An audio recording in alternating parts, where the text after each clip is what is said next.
1945. World War II has just ended. The Allied nations have won a complete victory. The world is at peace once more. Do you remember how Bergen County looked in 1945? It was relaxing country living. Our suburban areas, for the most part, were undeveloped. Our countryside was picturesque with cornfields. Perhaps many of us remember the countless acres of wastelands and marshes with their familiar cattails. Here and there, one could even find an old-fashioned general store, which often doubled as the town post office. Yes, Bergen County was growing, but the pace was leisurely. The growth, barely noticeable.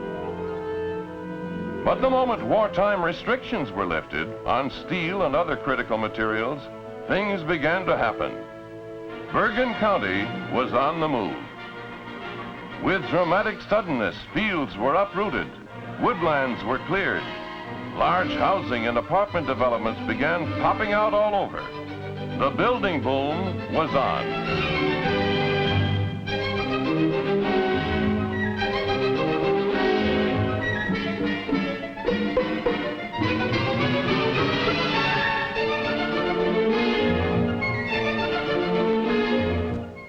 Big industry also joined the unprecedented rush to our county. Hundreds of manufacturing and distributing firms found it advantageous to move here. Sprawling meadowlands gave way to huge industrial centers. The largest of the many industrial giants which have come to Bergen County since the end of World War II is this automobile assembly plant, which occupies 30 acres near Route 17 in Mahwah. As our population skyrocketed, schools became overcrowded, as did our churches. Many communities were forced to build new schools or add wings to their present structures. New places of worship were rushed to completion, or old churches were enlarged to meet the ever-increasing demand for more space. The shortage of beds in our voluntary hospitals proved so serious that Hackensack Hospital built a wing which added 138 more beds. Englewood Hospital increased its bed capacity by 100. Holy Name Hospital enlarged its facilities to add 116 more beds. Hasbrook Heights Hospital built a new wing. The hospital was built in Ridgewood with a bed capacity of 110. Construction of still another new hospital in Westwood began in 1957. The impact of the county's sudden and spectacular post-war growth was equally felt by the public utilities. Here is the new reservoir of the Hackensack Water Company, completed in 1956 to increase its water reserves by 5.5 billion gallons. Rising in the meadows of Ridgefield is this huge electrical power station of the Public Service Electric and Gas Company, on which construction started in 1956. This generating station will have a rated capacity of 580,000 kilowatts. The New Jersey Bell Telephone Company was called upon to install 227,000 more telephones in Bergen County alone during the first 12 years after World War II. Since rapid population growth also means an enormously expanded potential market for food, clothing, and supplies, mammoth shopping centers were attracted to Bergen County. These multi-million-dollar projects include more than 100 stores and parking space for about 12,000 cars. The rapid residential and industrial growth of our county soon made apparent the need for additional highway facilities. Among the first to be built was the Palisades Interstate Parkway, linking the George Washington Bridge with New York State. The fabulous New Jersey Turnpike divided the meadowlands of eastern Bergen County. The Garden State Parkway was extended from Passaic County, cutting through the old celery farms in Paramus and the apple orchards in the Pascack Valley to connect with the New York State Thruway.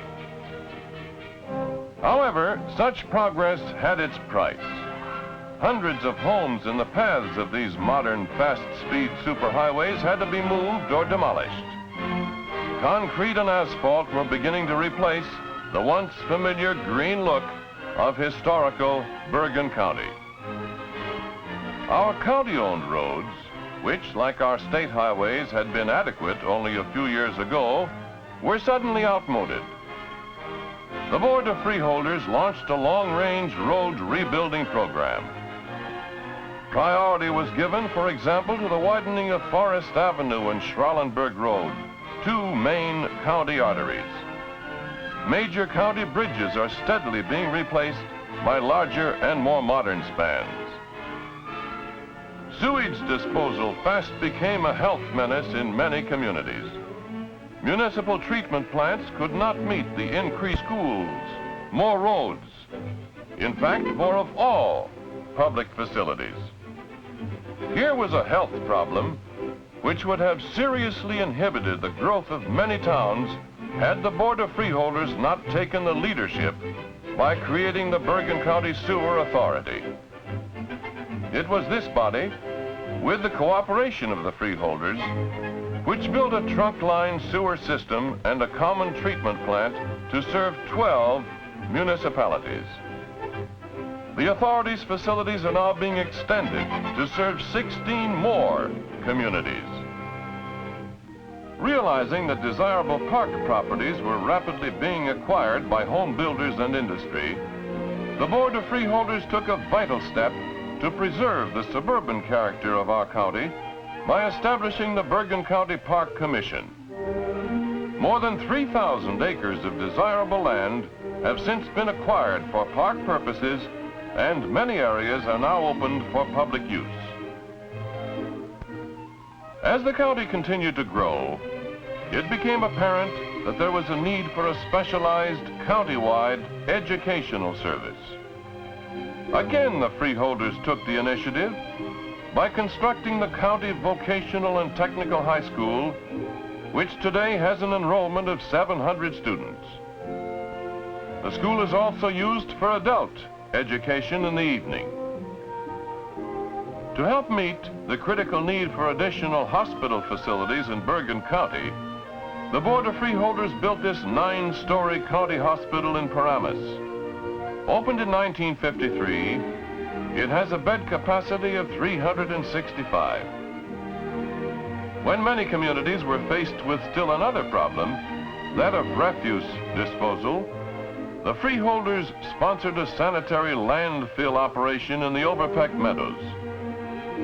This project not only is assisting towns in the disposal of their refuse, but is also reclaiming vast acres of wasteland for future use as a county park. No agency or facility in the county could escape the post-war pressure of a steadily mounting population.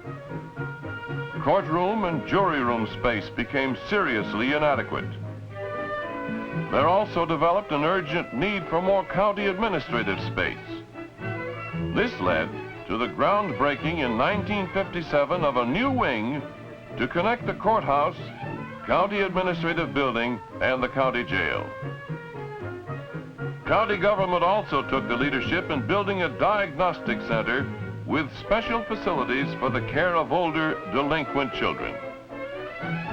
Now, all of this has happened since 1945. But what about tomorrow? What does the future hold for Bergen County? Because of its proximity to New York City and the many other advantages it offers, Bergen County's population will continue to rise spectacularly. Building proceeds at an incredibly fast pace. Industry is still moving here. With an eye to the future, the Board of Freeholders is constantly striving to keep ahead of this population tidal wave. Additional county parks are being developed. The people voted funds for these parks. Here, for example, is the 18-hole county golf course at Rockley, on which construction began in 1957. Plans are complete for many new or improved roads and bridges. The need has been anticipated for expansion of the vocational school, Bergen Pines Hospital, and other buildings. Soon, a county penitentiary must be built. The burdens and responsibilities of government, both at the county and municipal level, have greatly increased since 1945. The price of our progress is being bought with deflated dollars. A school, for instance, which cost $1 million in 1945, might cost as much as $2 million today. Because our dollars only buy about 1/2 as much as they did in 1945, it has become necessary to raise wages many times, and yet the number of daily working hours remain the same. All workers, whether in business or government, naturally receive a higher salary today than at the close of World War II. This is one of the principal reasons why government costs have increased. As the value of the dollar goes down, the number of tax dollars required to pay for essential governmental services goes up. The additional tax income which our county and municipal governments have received from an increased population has not been sufficient to meet the simultaneous demand for new schools, sewers, roads, bridges, parks, more government employees, and salary increases. Increasing costs are a part of the price of progress and sudden growth. Too many of us are inclined to think of government only in terms of what we pay in taxes, rather than what we receive in government services. And yet, people want more services. The records show that the demand for additional county governmental services has more than doubled since 1945. Now, surely we don't want our children to go uneducated for lack of school facilities, our sick and injured to suffer for want of hospital facilities. All of us want good roads, bridges, police and fire protection, health services, and recreational facilities. And because we want these things, we must share the cost. Government problems in 1945 were mainly routine, but that figure has changed because our county has changed and because our whole national economy prices. Then no longer can we have efficient government at yesteryear's cost. Government's greatest need today is to bring about a closer relationship with those whom it serves. Where there is public interest, there is public understanding. Where there is public understanding, there will always be good government.